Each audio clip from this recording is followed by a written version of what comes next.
Welcome to my farm. Nakikihingi tapos dalawang bag ang bitbit. Mukhang hindi nahingi yan. Ayan, na-harvest na yan. Ayun po yung isa. Facebook. Oo, etong isa, ibebenta niya daw sa Facebook Market.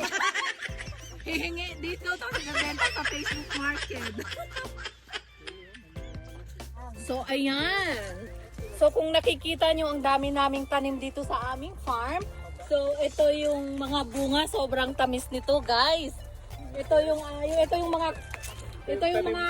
mga co-owner ko, tatlo po kami. So kung may order kayo, makikita nyo sa Facebook Market niya. So hanapin nyo lang siya, yung nakaitim na damit. Napayan ng ulo ng kalaba. Ulo ng kalabaw. Nagtitinda siya ng ulo ng kalabaw, pwede din yung ulo ng tao. Ay, naku. So, ayan.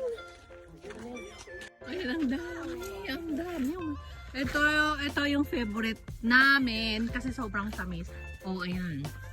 Tingnan mo, ang dami oh. Ang dami. Tapos ang lalaki.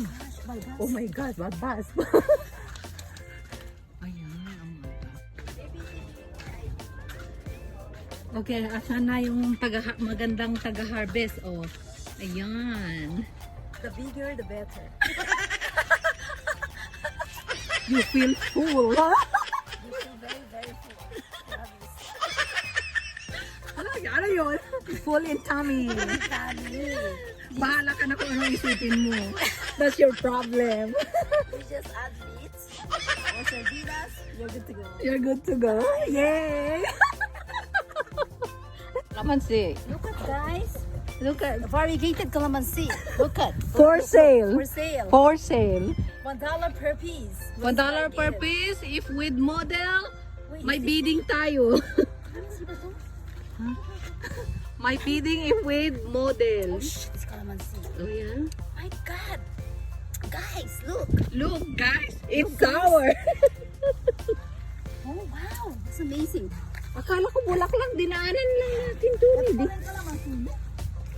Variegated calamansi.